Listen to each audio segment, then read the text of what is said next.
RCM चालू हो गई सन 2000 में, कंपनी चालू हो गई। मैं नौकरी करता था, मेरा बॉस कहता था कि आरसीएम से कपड़ा खरीदो। जो पहले लाला की दुकान से कपड़ा खरीदते थे तो लाला अमीर बनता था, अब आरसीएम की दुकान खरीदोगे तो आरसीएम से आप अमीर बनेंगे। तो मैंने 4 प्रश्न पूछे।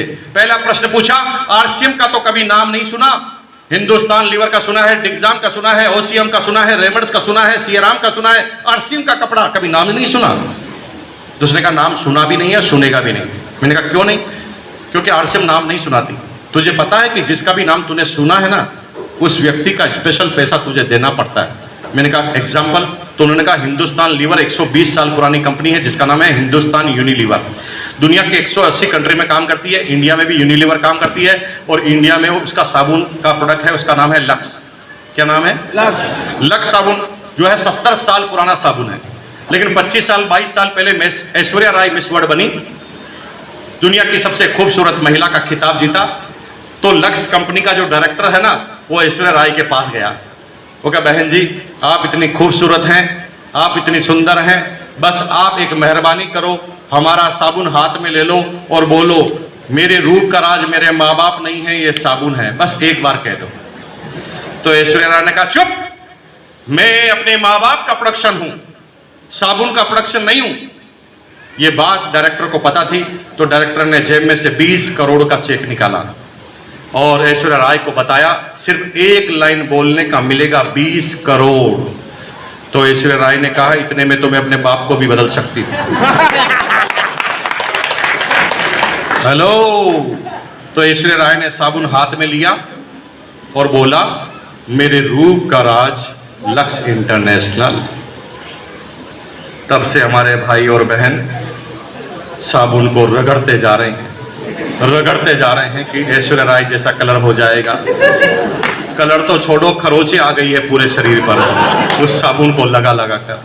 तुम सोच रहे हो कि साबुन पे एक ही तरह का टैक्स होता है? साबुन पे जीएसटी तो विजिबल टैक्स होता है, एक अनविजिबल टैक्स बताता हूं। जब भी आप ऐश्वर्या राय का वो लक्स साबुन लेकर आते हो ना, तो 8 रुपए टैक्स देकर आते हो, ऐश्वर्या राय टैक्स। हर साबुन पे कितना टैक्स? 8। मुझे बात समझ में आ गई। मैंने कहा मेरे को नाम से मतलब नहीं है। तो मैंने दूसरा प्रश्न किया कि भाई साहब तुम्हारी कंपनी तो केवल कपड़ा बनाती है, मैं तो कई प्रोडक्ट खरीदता हूं। तो इसने कहा कंपनी पहला प्रोडक्ट कपड़ा लेकर आई है। जैसे टाटा भी जिस दिन चालू हुई थी एक ही प्रोडक्ट लेकर आई थी, हिंदुस्तान लीवर भी चालू हुई थी तो एक ही प्रोडक्ट लेकर आई थी, आरसीएम भी चालू हुई तो एक ही प्रोडक्ट लेकर आई है। आने वाले समय में कई प्रोडक्ट होंगे। मैंने कहा कौन से प्रोडक्ट होंगे? तो उन्होंने कहा सुबह टॉयलेट में जाओगे तो टॉयलेट क्लीनर आरसीएम का, पेस्ट करोगे आरसीएम का, ब्रश करोगे आरसीएम का, नहाने का साबुन आरसीएम का, शैम्पू आरसीएम का, वॉशिंग पाउडर आरसीएम का, हेयर ऑयल आरसीएम के, क्रीम आरसीएम के, परफ्यूम आरसीएम का, डिओ आरसीएम का, जूते आरसीएम के, बेल्ट आरसीएम के, पर्स आरसीएम का, नमक आरसीएम का, नमकीन आरसीएम का, बिस्किट आरसीएम का, मसाला लगातार बोलना चालू किया धमाधम। जब खूब सारे प्रोडक्ट बोले उन्होंने, मैंने कहा भाई साहब इतने सारे? तो वहां पर 5 आदमी थे। जब इतने सारे 250 प्रोडक्ट उसने बोले थे तो 3 आदमी तो खी करके हंस रहे थे और मैं एकदम सीरियसली सुन रहा था। मैं सुन रहा था तो मैं यहां आ गया, वो खी करके गुटखा खा के अभी भी 40,000 की नौकरी कर रहे हैं। हेलो, इसे कहते हैं विजन। जब मुझे पता चला कि यस हो सकता है तो मैंने तीसरा प्रश्न पूछा क्वालिटी कैसी है? क्या पूछा? क्वालिटी कैसी है? तो मेरा अपलाइन कहता है क्वालिटी पूछने वाला बेवकूफ होता है। मैंने कहा क्यों? कि क्वालिटी पूछने का सब्जेक्ट नहीं है, क्वालिटी यूज करके चेक करने का सब्जेक्ट है। हेलो भाई, हमारी बहनें सब्जी मंडी में जाकर बोलती है सब्जी वाली से सब्जी ताजा है ना, पूछती कि नहीं पूछती? तो सब्जी वाली क्या बोलती है? 15 दिन पुरानी है ना। क्या बोलती है? और 4 दिन पुरानी है तो भी क्या बोलती है? जब वो ताजा ही बोलती है तो पूछते क्यों? ये तो बेवकूफी हुई ना। जब आंसर ही आपको पता फिर भी पूछ रहे हैं। ए भाई आप मेरे से पूछोगे कि आरसीएम की क्वालिटी कैसी है, तो मैं क्या पागल हूं जो खराब बोलूंगा? मेरे को तो आरसीएम से कमीशन आता है भाई। तो क्योंकि आरसीएम की क्वालिटी कैसी है, मैं कहूंगा दमदार, इससे अच्छी कुछ हो ही नहीं सकती। लेकिन मेरे से पूछ रहे हो बेवकूफ हो। पूछना नहीं। किससे पूछना? बाहर काउंटर लगा है, आरसीएम का पिकअप सेंटर पास में है, 9 रुपए दो, साबुन लो, नहाकर देख लो। 9 रुपए दो, बिस्किट खाओ, खाकर देख लो। 9 रुपए से नमकीन लेकर खाकर देख लो। अगर 9 रुपए नहीं है तो 1 रुपए का शैम्पू का पाउच लो, नहाकर देख लो। पूछकर क्या मिलेगा? कुछ भी नहीं मिलने वाला। बेवकूफी है। इसलिए मेलोडी खाओ, खुद जान जाओ। जो भी करना है खुद चेक करना है, ये पूछने का सब्जेक्ट नहीं है। आरसीएम ज्वाइन करने से पहले लीजिए बिस्किट का पैकेट और खा के दीजिए। गुड डॉट का स्टॉल लगा है। गुड डॉट आरसीएम का वो प्रोडक्ट है मेरे भाई 100% प्योर वेजिटेरियन, उन लोगों के लिए बना है जो 100% नॉन वेजिटेरियन है। एक ऐसा प्रोडक्ट निकाला, क्योंकि वेज और नॉन वेज के क्या नुकसान है मैं आपको बताता हूं। दुनिया में अभी जितने भी रिसर्च चल रहे हैं वो चल रहे हैं नॉन वेज खाने के दुष्प्रभाव। जब रेड मीट आप खाते हैं तो रेड मीट के इतने सारे दुष्प्रभाव हैं जो साइंस ने खोज निकाले। हजारों तरह की बीमारियां आपके शरीर में पैदा करता है रेड मांस, लेकिन हम उसको खाते हैं टेस्ट की वजह से, हम खाते हैं प्रोटीन की वजह से।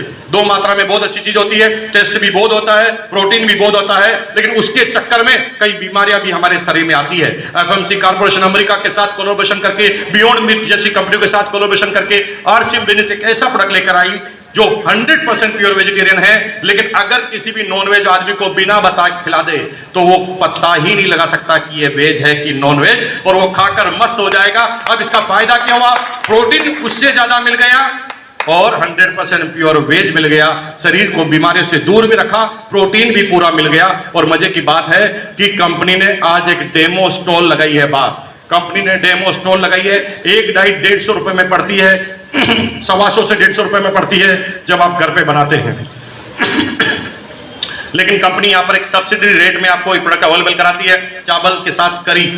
जब आप वेज करी खाएंगे तो चावल के साथ उसे मिलेगी, और वो मिलेगी केवल 50 रुपए में। आज का खाना इसी को खाइए और आप पता लगाइए कि इस खाना खाने के बाद क्या होगा। तो अभी का अभी आज का आज प्रोडक्ट टेस्ट भी हो जाएगा और पेट भी बढ़ जाएगा, उल्टा पुल्टा खाने से भी बच जाओगे। बाहर स्टॉल लगी है, वहां थोड़ा खाना कम मिलेगा, तो आप एक आदमी लेके 3-4 बार लेना, क्योंकि सबका नंबर ही नहीं आएगा, बहुत कम बना है जैसा मुझे बताया गया है। लेकिन आपके लिए फ्री में वो काम रखा है, 50 रुपए मात्र आपको चार्ज देना। तो क्वालिटी खाओ, खुद जान जाओ। जब तक क्वालिटी आप यूज नहीं करेंगे तब तक पता नहीं चलेगा। आप जब वो नॉनवेज की करी खाएंगे जो 100% वेजिटेरियन है, तो आपको पता चलेगा कि आरसीएम की क्वालिटी क्या है। आज खा के जरूर जाना, दिमाग मत लगाना। क्वालिटी के बारे में प्रश्न पूछा तो मैंने चौथे नंबर पर प्रश्न किया, भाई साहब रेट क्या? रेट ज्यादा तो नहीं? क्या पूछा? रेट ज्यादा तो नहीं है? तो उसने कहा रेट का जवाब भाई साहब कंटेंट देते हैं। कार 2 लाख की भी आती है, कार 2 करोड़ की भी आती है। कार की रेट डिसाइड नहीं होती, कार में लगे हुए सामान से रेट डिसाइड होती है। शर्ट 100 रुपए का भी आता है, शर्ट 3000 का भी आता है। शर्ट के नाम से रेट डिसाइड नहीं होती, शर्ट में जो क्वालिटी है उसके नाम से रेट डिसाइड होती है। हेलो, सही कह रहा हूं कि नहीं? भाई एक कार 2 लाख रुपए की है, यहां से आप पटना जाओ, एक 2 लाख की कार लेके यहां से पटना जाओ, तो कार ऐसी ऑटोमेटिक होती है कि सोकर उसके काम नहीं करते। साला पटना जाओ तब तक पूरे शरीर की ऑटोमेटिक मसाज हो जाती है। 3 दिन तक फिर सोना पड़ता है। और वो कार है ना, ऑटोमेटिक टेप रिकॉर्ड वाली कार होती है, जिसमें टेप रिकॉर्ड एकदम बंद होती है, लेकिन जो ही स्पीड ब्रेकर पे झटका लगता है कार का, धम मेरे अंगने में गाना चालू होता है ऑटोमेटिक, है ना। और गाना चेंज भी कब होता है? जब एक झटका और लगता है, फिर गाना चेंज। एक कार है 2 लाख की और एक कार आती 2 करोड़ की। 2 करोड़ की कार ना मालिक की शक्ल पहचानती है, और वो गेट यूं नहीं खुलता, वो गेट यूं खुलते हैं, टाक। मालिक जब कार में बैठता है ना, तो उसमें टेम्परेचर कंट्रोल नहीं करना पड़ता। आपके शरीर का टेम्परेचर जो ही सीट पर जो सेंसर लगे हैं उसके पास जाता है, वो ऑटोमेटिक आपके टेम्परेचर को कंट्रोल करते हुए एसी भीनी भीनी चालू कर देना चालू करता है। और भाई उसका स्टूडियो सिस्टम इतना पावरफुल होता है कि जिस गाने से सबसे ज्यादा नफरत है ना, वही गाना जब उसके अंदर चलाओ तो ऐसे लगता है जैसे प्रेमिका गाना गा रही है। और भाई उसके अंदर मसाजर लगे हुए हैं, है ना। मसाजर बैठते ही शरीर की आपकी मसाज होने चालू होती है। ऐसे मसाज करती है वो मशीन जैसे बीवी टांगे दबा रही है, हाथ दबा रही है। आदमी कब जाकर बॉम्बे पहुंच जाता है, कब वो पटना पहुंच जाता है, पता ही नहीं चलता। एक कार 2 करोड़ की, एक कार 2 लाख। तो एक शाना आदमी मुझे कहता है, बहुत सारे दिमागदार आदमी मिलेंगे भी बाहर आपको, वो प्रश्न पूछेंगे, कार तो कार है, जब कार में दोनों कारें में अगर आप पटना ही पहुंच रहे हैं तो 2 करोड़ लेने का क्या फायदा? हेलो, ऐसे शाने मिलेंगे, है ना। क्या फर्क पड़ता है? 15 मिनट का 2 करोड़ ज्यादा दिया जा सकता है क्या? ऐसी सी बातें करेगा, करेगा कि नहीं करेगा? मैंने कहा मेरे कार लाया हूं, तो उसने कहा इतनी महंगी कार लाने का क्या फायदा? मैंने कहा भाई साहब पटना जाते तो पता ही नहीं चलता, पटना जाते हैं तो पता ही नहीं चलता, ऐसा करके क्या फायदा हुआ, साला 2 करोड़ लगाया और पता ही नहीं चलता। कम से कम ट्रैक्टर लाता तो पता तो चलता, ट्रैक्टर लाता तो टक टक टक चलता, पता तो चलता कम से कम। कार से क्या पता चलता है। मैंने अपने दोस्त से कहा, भाई साहब मैं 8 करोड़